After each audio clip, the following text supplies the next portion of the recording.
welcome to Muhlarkey Wit Markie here with LSD, man. What's going on, dog? What's up, man? How are man, can't complain. Nice to finally have you on the show, man. you? Yeah, I appreciate it. Thank you. Definitely a pleasure, man. You know, been working back and forth trying to get the schedule done. Now it's done, so more than blessed to have you on the show, man. Yeah, I appreciate You know what I'm saying? Definitely it, man. The first question I want to ask you is, when did you start rapping? I think I want to say 13. I want to say I was probably in junior high school. That was like when Eminem was super popular and 50 Cent was coming out and like the Diplomats and stuff like that were big for me, and I started kind of just writing in a notebook at first, like little, almost like poems, you know what I'm saying? And a lot of times it was like nonsense stuff, like stuff that I was hearing but didn't really like relate to, you know what I mean? And then it started kind of evolving into me kind of like talking about my personal life, you know what I'm saying? Like as a teenage kid, you know? But it's still at 13. You're going through a lot of different emotions, and things are breaking down differently when you get them at 13. Right. And when you was getting them at 9 or 10, you know. Each year, like I say, you might be 13 this year technically, but in the mind you 12. Right, so right. That's how what I you're saying. Yeah. That makes sense. What a time to be alive still, because Shady took over. Yeah, he really did, and I think... I always tell him I love the real Slim Shady. Not Eminem. I like the real Slim Shady. Me too. Eminem's cool, but the real Slim Shady, okay. Yeah, I the difference, it's like, and just the tone and the way the music he would put together. How he'd approach it. Yeah, it was way different. And he was kind of taking over at the time, so I guess you could say it's stereotypical or whatever for, you know, white rapper be like, Eminem, you know, he's the, you know, or whatever, but like at the time that was like the thing, you know what I'm saying? And so like I would say that would be like really what turned a switch on, was like, hey, you could maybe, you might be able to do this, you know, if you know, and I liked rap a lot, but I liked a lot of unconventional stuff, I felt like at the time, because people were like also listening to like P. Diddy stuff and things like that, and I was kind of listening to Sir Mix a lot. Yeah. And my sister had like these old tapes, because she had some hip hop, and I would put those into my tape deck, and I would just listen, because I didn't really know who they were, because they were mixed tapes, you know what I'm saying? So she'd mark out some of the, you know, and they'd be marked and then remarked and then signed with other names and this and that. It got taped over 7 different summers. Right. So I just put them in and playing them, and there was a couple Sir Mix-a-Lot tapes that she had like all of them, you know, all the songs or whatever. And he had like these weird songs like Buttermilk Biscuits and what was that other one? Square Dance. Mm-hmm. And there's kind of Strange and Off the Wall from like what we know of, what's that song that he does? His biggest song, Baby Got Back. Yeah. I mean, so it's like way different than that. You know what I mean? So he kind of had a lot going on, and I kind of absorbed that quite a bit. You know what I mean? So, yeah, Sir Mix-a-Lot and Eminem would have definitely been. Okay, bet. Definitely. So that leads us to the next question then, with you know, who was in your tape deck? Yeah, they would. In your CD player, you know. Definitely would have been. There were some odd ones though too, because it was like there was Blink 182, and so I know that's not hip hop or anything. But everybody know Blink 182 though still. That's what was going on, you know, at the time, and so I was listening to some of that and some of the other off the wall stuff, like oh man, I can't remember that name, Third Eye Blind and stuff like that. Like anyway, so I'd be listening to them, Eminem, and then 50 Cent came along and he kind of like took over. And then of course the Diplomats, especially crunk music.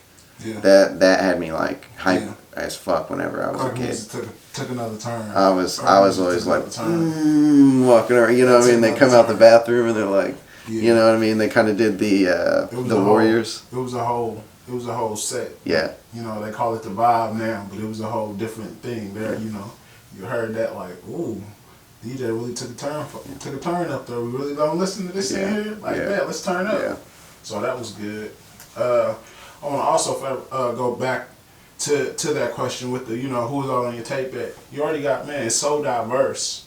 Mm-hmm. So this is also what makes up for the music that you now actually do. Right. So that's a beautiful thing in itself, man. Because the diversity in music and genres, it's always the better thing in music. Because, you know, oh, if you only got one ear, no, but you got a very diverse ear, and that's what, gives you the buzz when people listen to the music. Like, oh, okay, cool. So that's definitely a much wavier thing, man. I mean, yeah, I don't know if I come across something and I like it, I like it. You know what I mean? I don't really care what it is, even if it's like pop. You know what I mean? Because I do a lot. There's a lot of pop music I like too. Yeah. You know, I know a lot of people that's like, I don't really want to admit that I like this song, or so for some weird reason or another. But I'm like, yeah, listen. I mean, my dad has like Lady Gaga CDs. You know what I mean? Cause you know, it's like you like what you like. You know. Yeah, what I mean? and it is what it is. It's, if you got a catchy tune to it, you're gonna listen to it. Yeah. There ain't nothing wrong with it. Yeah. The next question I really want to touch base with you on is who in your family, man, really motivated you to keep going when, you know, you actually was like, no, I think I'm gonna rap? I want to say, well, my parents were never like, you know, that whenever I started doing it, they were just kind of like, okay, cool. And then I just started kind of, I had a mixer and a microphone and a synthesizer, and I started kind of trying to make beats, and I was rapping, and I would do that in my room. I would do it all the time. That's all I would do, would just sit there and do that. And they were pretty cool with it. Like, they didn't really ever, you know, and say anything negative. And if they heard music and they liked it, they would comment on it, you know. I think, like I said, I think my sister is what got me really into it at first. And she didn't really even try to. It was just that I came across all those tapes, you know, and was like exposed to this music. And I guess, you know, through her. But yeah, I mean, they weren't really... because I think you would expect with stuff like that, parents to kind of be, I don't want to say negative, but like really grounded in something like that. Like, I mean, that's like winning the lottery. You know what I mean? Yeah, you know, that's more of some, he's rebelling. Right, like, right. Like, this is a phase. All right, like, yeah, okay. He's 15. Go along with it, you know, whatever. But they didn't dismiss me or what I was interested in. It didn't matter what it was. They were pretty cool about whatever. They let me be me, you know what I mean? So I always appreciated that. Yeah, always good stuff from your parents to just let you grow to whoever you are. Yeah. Despite what's going on, you know what I'm saying? Despite what people think's going on. The fourth question I got for you, man. Who's better? Tupac or Big? This question, I have personal preference, and mine is Biggie, and that is because I just like his style of music more and the way he would rap. Tupac was like, he was like kind of a once in a lifetime kind of a rapper, you know what I mean? I think we've got some now that are kind of like on that level, lyrically and stuff, but he kind of like carved his own path and kind of did his own thing, which I like really appreciate. But Biggie just has some songs that really get me like, oh, you know, I have to give it to him for that. Yeah, I like. Good answer. Good answer. Good answer.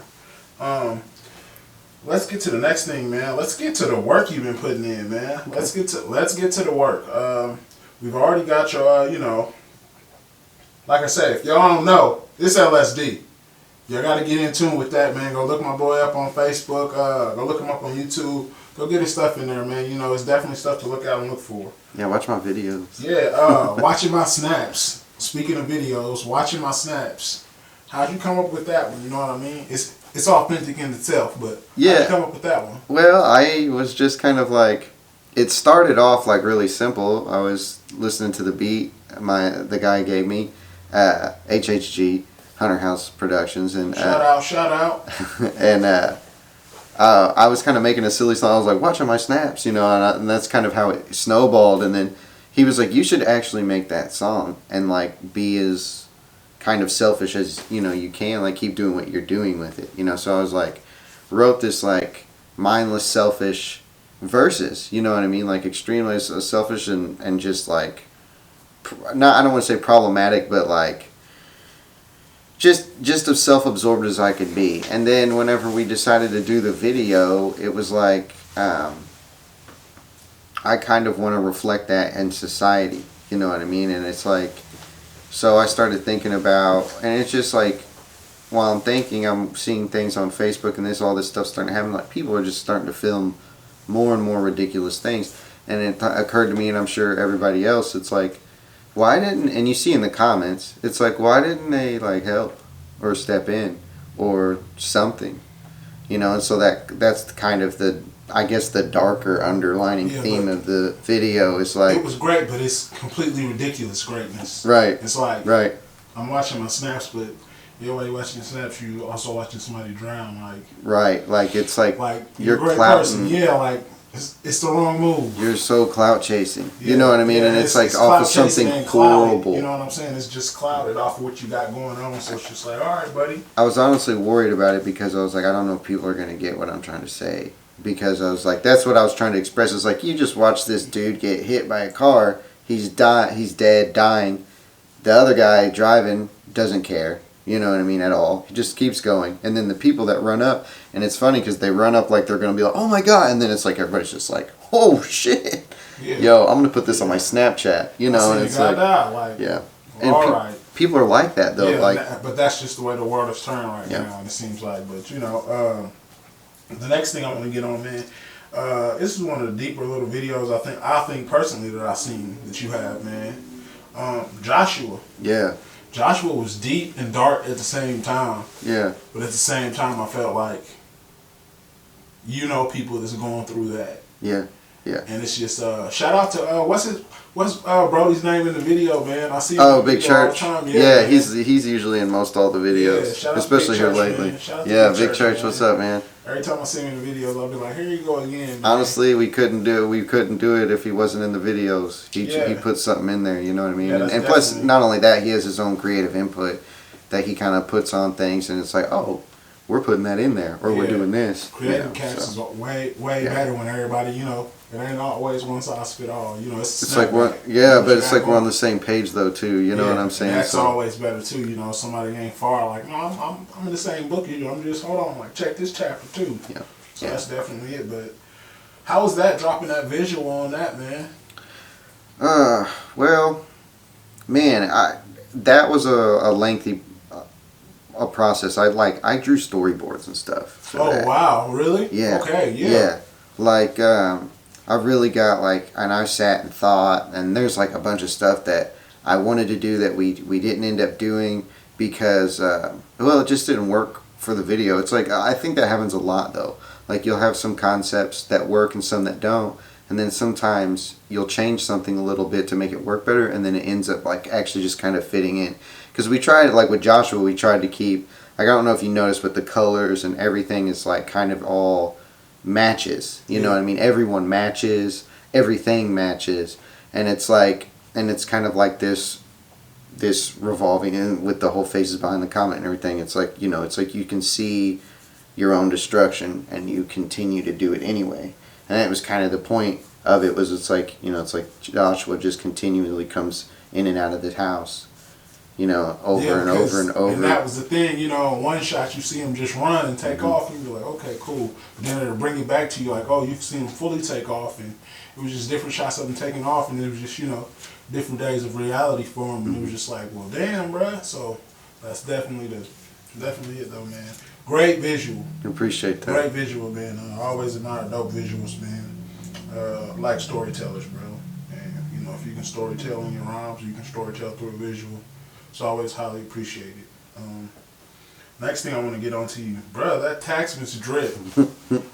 What was going on when you was like, bro, I'm rocking this, bro. This is what I'm rocking in the video. Well, my uncle, he actually just recently passed this year, but he's very eccentric, and he has a lot of these kinds of clothes and things like that, and he'd actually given some of this stuff to my mom, and she's like, I don't know what to do with this stuff. I don't want it. And I was thinking about doing a TAXMAS video for a little bit, and I was like, I'm wearing that coat, I'm wearing that tuxedo. Yeah. You know what I mean? And I decided, you know, we're gonna do this thing where it's gonna be like, we're tax check balling. You know what I mean? We don't really have a lot of money. We're just pretending like we do. You know what I mean? That's why I'm holding like ones. Living in the moment. Right, exactly. But yeah, that was just a bunch of stuff that my uncle actually had.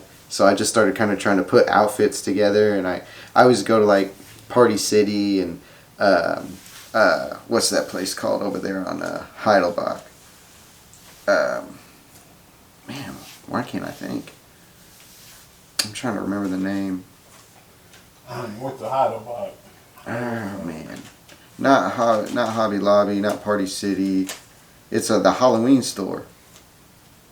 Why can't I think of it? Nick Knackery. Nick Knackery, Jeez. yeah. Okay, yeah, I went totally blank on that. Sorry about that. Yeah, the Nick Knackery. I go there too, and I get like props like fake blood and fake that's jewelry. Definitely a place to go though. Yeah. Stuff like that. Yeah, and so that's what it's for. that's where a lot of that comes from. Is Yeah. it's like I go get props, I make some of it, and then I try to make outfits click together and buy little things if I have to. You know what I mean? Yeah, cool. Anything to make Just to kind of make it a little bit come more to life, man. entertaining for the viewer. You know what I mean? The next thing I want to get on is, man, your drops, man. Let's take it back from the start.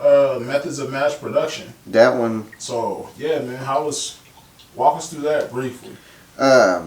It was I think 2010 when I did that. I was super young. I was messing with Hunter House Productions. He does like all the beats for that, and we had this little studio underneath a bank over off of Weinbach, and we would just go down there and grind out the songs. And it was kind of my first thing, my first project, my first really like getting to actually hear my voice on an actual real microphone, not like a mixer internal microphone that I was used to using. Real deal, boy. Just right for the first time.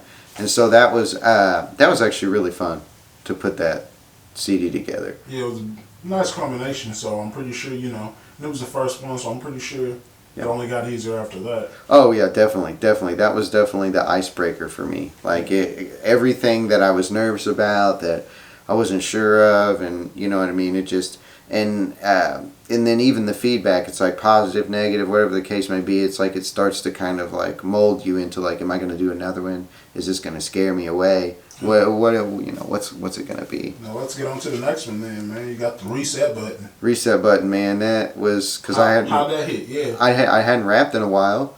I was kind of being a little fucker, in life and not doing the right things, and I was getting in trouble with the law and this and that. And I finally got to stepping away from all that, and was just searching for a place to record.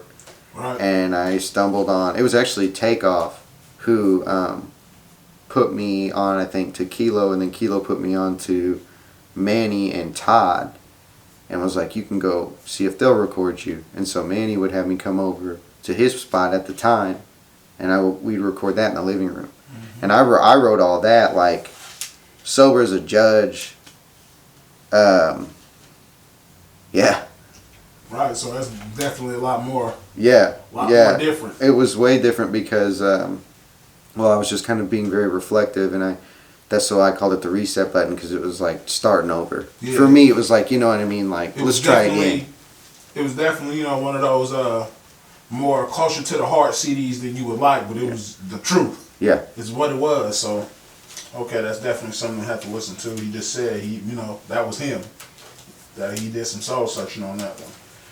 This EP, man, in the EP era, Yeah. The EP era. It is what it is. What a wonderful thing. The EP era, man. Faces behind the comment, man. We went from there to here. Well, how was that journey? How was that journey? That was kind of to me like a sidestep, because it was like at the time I was seeing, especially on social media, a lot of people that I went to school with were overdosing and dying. There's a lot. I think the number has reached in the 30s or something like that. It's just an epidemic, and it really kind of made me think about like what I used to do, what I was doing, and how I kind of avoided it. Not like avoided, I would say avoided the consequence. You know what I mean? I felt like, dang, I was doing the same stuff they were doing, but I am still here. You know what I mean? Like, what did I do? You know what I mean? It makes me feel weird. Like, why do I get to be here? You know what I mean? And the faces behind the comment is just like, because at the time in the face on that cover, he was this guy who led people to believe that they would go into outer space behind this comet, like live forever. And it's like, this crazy like concept, and I was just like, wow, people really believe in this. And it's like, I feel like people can see, like I said, their own destruction, and then they just go anyway. So that's the whole thing with Faces Behind the Comment. And when you're listening to it, it's kind of like that with myself, and also with the people that I've seen. I kind of molded these like creatures in a way. What I mean is, like, I would take a person and then I would add people to them to kind of make like a mega person of like the metaphor I'm talking about in the song. And then some of it I talk about myself, you know, like how I feel about me and like how I navigate through life now. You know what I mean? Knowing these, you know, having this like foresight now, it's like you can see it coming. Like, do you get out of the way or do you just let it happen? And it's like easier to just walk into it than you think. True. And I know that was a long explanation about that, but it's definitely needed though. But it's that's what. And then TAXMAS I threw on there at the end because it was about to be tax season, and I honestly just really like the song, so I just want to throw it on the EP. The next thing I got going for you, man, you got all of this going on. So how has 2020 COVID slowed down stuff for you, man? The shows really bad because we were starting to make some headway with some of the other venues, you know, because we were doing a lot of stuff at PG, like all the rappers, and then that place got shut down, and that's horrible because I don't think we realized how important that place was at the time. You know what I mean? Like, it's hard to grasp. It's like in hindsight, I look back and shout out to Todd for putting that all together because I would have never got on a stage, you know what I mean, and so from there, and then like Boca's kind of started letting us do things, and then you know, getting that little leg work, and then it's like COVID, and then it's like nobody's doing anything. Right now starts it back up again. And it's starting to slowly, you know, creep back up. You know what I mean? And it won't be popping till still won't be popping till next year. No, so it's, you know, it's going to kind of be one of those things where it's like it's going to be definitely situational. Like, okay, you can go, but you got to stand here or whatever the case may be, and it's like, do you wear your mask and all that kind of stuff. So I haven't really tried to navigate like shows or anything like that. Yeah, definitely. Since it all popped off, because as far as that goes, but I've been working. I mean, I have a day job and I've been working ever since it started. So yeah. So my next question I want to get to the next topic with you is man, how do you feel about your body of work right now, from where you were to where you have been, and all the trials and tribulations, man, from LSD himself?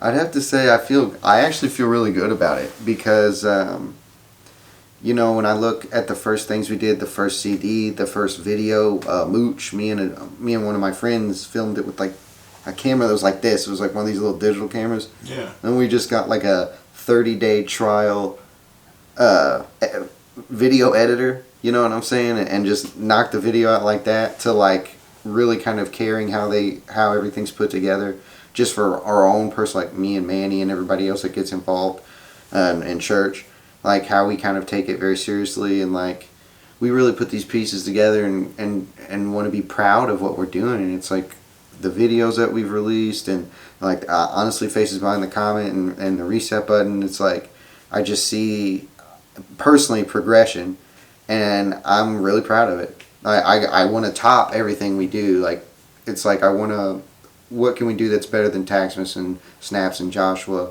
as far as visually? What can we do that's better than that already? You know what I mean? Or whatever the case may be. Yeah. You know, because I want to be in competition with myself. Definitely. The seventh question, man, is probably basically touching back what you just touched on, man. What do you see for yourself going into 2020 and into 2021, especially like with your work you want to do, your visuals you want to do, your EPs you might put out, your album that you might drop? You know, what do you got going on? What do you want to do? I have some images in my head of some like opening. I don't know if it's going to be an EP or if it's going to be an album yet, but yeah, I have some visuals in my head for some stuff as far as like to make for videos. I got some beats. I've been doing some writing. I wrote a bunch of songs, but I scrapped a bunch of them because it's just not what I'm feeling. So yeah, I'm trying to put another album together for sure. I think it'd be like maybe 10 songs, 8 to 12 is a safe guess. All right, safe boy. And then honestly, if Manny's down, I really kind of want to maybe consider doing like what Beyonce did with like the whole like a movie, a visual album. Because I think that's awesome. I've been hearing about it. A lot of people I've talked to in the interview. Some people have said it, and a lot of people haven't. But some people are definitely talking about a visual album. I'm trying to get a dude on here now that I think he's probably got the next. He'll probably do a next visual album because he dropped a visual video and it was stunning. Right. The video was way much more. So definitely, but exactly what you're talking about, bruh. Your next album, your visuals. I think that Beyonce stuff, if anybody can pull it off, go ahead for it because it's the next thing, man. I just think the concept just really kind of like, you know, I'm like, you know, I like that. That's kind of an interesting idea, you know. It's like, because you can just turn that on and be like, you know, you can go around your house and do your little thing, whatever you're doing for the day, and it could be on. You can stop and look at it, and you know, if there's certain parts you like. I think that would be something that I'd like to be able to do is maybe break each song up into segments so you could watch it individually if you wanted, because you may not have time or whatever the case may be.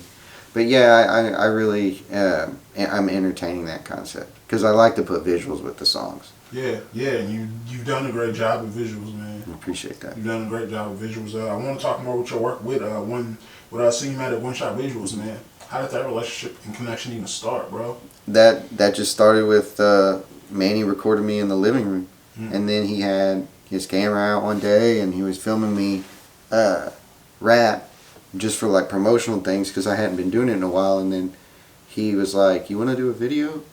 I was like, "Yeah," and so we did Small Town Talk, and we just like did that like off the top of the head. We just walked outside and he started filming, and I was like, "What if I'm like kind of like drinking and talking shit about the city the whole time, but I'm like basically this piece of shit who's talking shit about the city the whole time, like complaining." And he was like, "That'd be funny." So we just like, you know, hit it off from there, and then we did snaps, and we were like, "Oh my god, like let's keep doing this," you know. And so ever since then, we just, when it comes to videos, it's like I know there's a lot of really talented videographers around the city and everywhere. But it's like I just go to them because it's like they're in my head. You know what I mean? They know what I'm talking about, what I'm thinking. You know, we have a friendship. Go on the same bar. You got to record and do this on top of that. He can pick my brain, and it's the same brain. Yeah. So definitely, man. Well, I just want to say, man, thanks for coming on Muhlarkey Wit Markie, man. Blast to have you. LSD, go check all this stuff out, man. He's on platforms. Go get his work, man. Visual crazy. Dope dude, man. You know what I'm saying? Watch everything you got to come up with, and everything's going to keep happening, man. Yeah. Appreciate you coming on the show, bro. I appreciate you. Thank you. Yeah, man. Hey, girl, what are you doing? Nothing, just watching this Muhlarkey Wit Markie. Have you checked out the new episode? I haven't. They compared to shit like the Army, the Navy, the Marines. You might have heard of them. You know what I'm saying? We're a whole battalion.